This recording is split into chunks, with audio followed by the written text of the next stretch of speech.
जी, doctor Shahnawaz जे क़त्ल खे लॻभॻि साल पूरो थियो आहे। अॼु उन्हनि जी वरसी आहे ऐं उन जी वरसी सां लाॻापियल कुझु प्रोग्राम्स उन जा वारस उते कंदा संदसि घरनि में, ॻोठ में।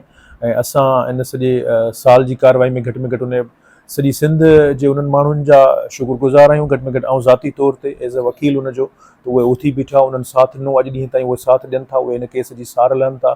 ख़ासि करे मीडिया जा दोस्त, सोशल समाजी राब्तनि ते, ॿियनि हंधनि ते मुख़्तलिफ़ जेके माण्हू आहिनि, समाजी अॻुवाण, पॉलिटिकल अॻुवाण, एक्टिविस्ट, उहे सभु हिन केस में ॾाढो इंट्रस्ट पंहिंजो ॾेखारनि था। अॼु ॾींहं ताईं उनजे वारसनि सां असां सां गॾु बीठा आहिनि ऐं उन वारसनि खे बि शाबस आहे जो हेॾे वॾे कमज़ोर जेको अदालती निज़ाम आहे, उनजे बावजूदि हुननि जो एतमाद आहे ऐं हू अदालत सां रुजू करे अञा ताईं पंहिंजी जाइ ते बीठा आहिनि ऐं केस फाइट करणु चाहिनि था। कराचीअ में हुन जी गिरफ़्तारी थी हुन जी रज़ामंदीअ सां, ऐं उन में कुझु धुरियूं, कुझु सियासी जेके वज़ीरा साहिबान हुआ, उन्हनि जे विच में अचण खां पोइ कराची में उनखे खणी आया ऐं उन सां धोखो करे उनखे जाली पुलिस मुक़ाबिलो ॾेखारे उनजो क़त्ल कयो वियो।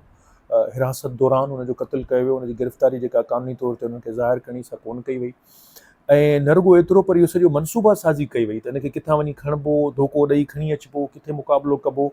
ऐं मुक़ाबिले करण खां पोइ बि हुननि जी जेका आहे सा बाहि जेका अंदरि जी सा कान विसामी। ऐं पोइ जॾहिं हुन जे लाश खे दफ़नाइण लाइ हुनजा वारस खणी पिए विया क़ब्रिस्तान ॾांहुं, त उते बि हुनजे मथां हमिलो कयो वियो इन मज़हबी जुनूनी गुरूहनि जे तरफ़ां, जेके उन्हनि माण्हुनि खे उहो ज़हनी तौर ते मफ़लूज करे उनखे इस्तेमालु कनि था। त उन्हनि वञी उनजे लाश खे बि उनजे वारसनि खां फुरे ऐं उनखे बाहि ॾेई छॾी। इन क़िस्म जो वाक़ियो थियो, जंहिंखां पोइ तव्हां ॾिठो त सॼी सिंध में हिन जे ख़िलाफ़ु मुज़ाहमत थी, जेको पाकिस्तान में तव्हांखे किथे बि हिन सॼे ख़िते में अहिड़ो मिसाल कोन मिलंदो जेको सिंध में इन क़त्ल खां पोइ एॾो शानदार क़िस्म जी कार्रवाई थी ऐं माण्हुनि उनखे अकेलो कोन छॾियो उनजे वारसनि सां। ऐं जेको डॉक्टर मक़तूल हो, डॉक्टर शाहनवाज़, उनजे ख़ानदान सां गॾु माण्हू थी बीठा, पूरी सिंध उभरी बीठी, वकील उथी बीठा, जंहिंखां पोइ उनजी FIR दाख़िल थी। ऐं FIR दाख़िल थियण खां पोइ उनजी जांच थी। जांच खां पोइ उहो केस चालान थी चुको आहे। हिन महिल दहशतगर्दी तोड़ अदालत मीरपुर ख़ास में उहो केस गुज़िरियल 1 साल खां लॻभॻि उनखे थियण वारो आहे, उते पेंडिंग आहे। ॿिनि मामलनि में अटकियो पियो आहे अञा ताईं। त जवाबदार जेके पेश थिया आहिनि, कुझु जवाबदार उहे उबूरी ज़मानत ते आहिनि। ऐं असां वटि पाकिस्तान जो कानून थो चए त उबूरी ज़मानत जो फ़ैसिलो घटि में घटि 7 ॾींहंनि जे अंदरि थियणु खपे। या त उहा ज़मानत रद्द कजे या त उहा ज़मानत पकी करे छॾिजे। पर बदक़िस्मती आहे त मुख़्तलिफ़ सबबनि जे करे हीअ जेका आहे सा ज़मानत जी दरख़्वास्तुनि ते फ़ैसिलो कोन थो थिए। तोड़े जो अॼु खां 8, 9, 10 महीना पहिरीं सिंध हाई कोर्ट में जॾहिं ॿुधणी हुई हिकिड़े जवाबदार जी पिटीशन जी, त उते बि असां कोर्ट खे असदा कईसीं त हेठीं कोर्ट खे इहो हुकुम ॾिनो वञे त हू जेके दरख़्वास्तूं पयूं आहिनि उनजो फ़ैसिलो कनि।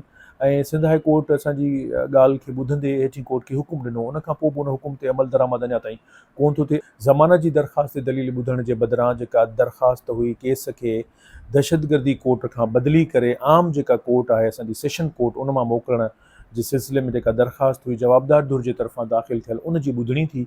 ऐं उन में जवाबदारनि जे कुझु वकीलनि दलील ॾिना। असां अञा पहुतासीं मस्तु, असांजे पहुचण खां कुझु देरि पहिरियां कोर्ट केस में तारीख़ ॿुधाई वई। ऐं हाणे 29 तारीख़ ते केस रखियलु आहे। त 29 तारीख़ ते असांजी तरफ़ां उन दरख़्वास्त ते दलील ॾिना वेंदा, जंहिंखां पोइ कोर्ट सगोरी इहो फ़ैसिलो साल खां पोइ हाणे ॿुधाईंदी त इहो केस इन कोर्ट में जिते गुज़िरियल साल खां पेंडिंग आहे इते हले या इहो आम कोर्ट ॾांहुं वञे। सो अञा केस जी इहा नोयता जेको तव्हांखे आख़िर में एतिरो चवंदुसि त बदक़िस्मती आहे जेका सिस्टम जा जेके कमियूं आहिनि जांच जूं, उहे उनखां सवाइ जेको अदालती निज़ाम जे मथां अॻे ई माण्हू आङिरियूं खणनि था त पाकिस्तान जो अदालती निज़ाम कमज़ोर आहे इंतिहाई।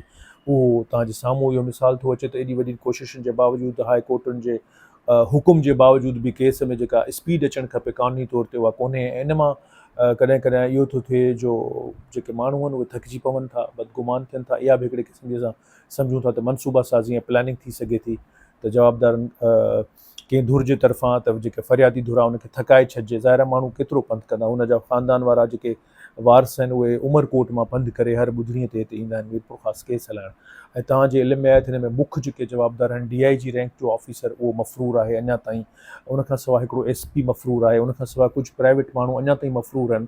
ऐं उहे FIA जे अमलदारनि खे हिते पाकिस्तान में घुमनि फिरनि था, उन्हनि जा वीडियो सोशल मीडिया ते पिया आहिनि थिया, उहे मोबाइल फ़ोनूं इस्तेमालु कनि था, हू पंहिंजो घरनि में रहिया पिया आहिनि, ॿारनि बचनि सां गॾु सरकारी अमलदार आहिनि, ड्यूटियूं कनि था पिया, पर उन्हनि खे जेको आहे सो FIA वारनि जो चवणु आहे त उन्हनि खे हथु कोन था पिया अचनि। इन मां तव्हां अंदाज़ो करे सघो था त जेके सरकारी इदारा आहिनि उन्हनि जी कारकर्दगी कहिड़ी आहे ऐं उन्हनि जो जेकॾहिं को झुकाव आहे त उहो कहिड़े तरफ़ आहे।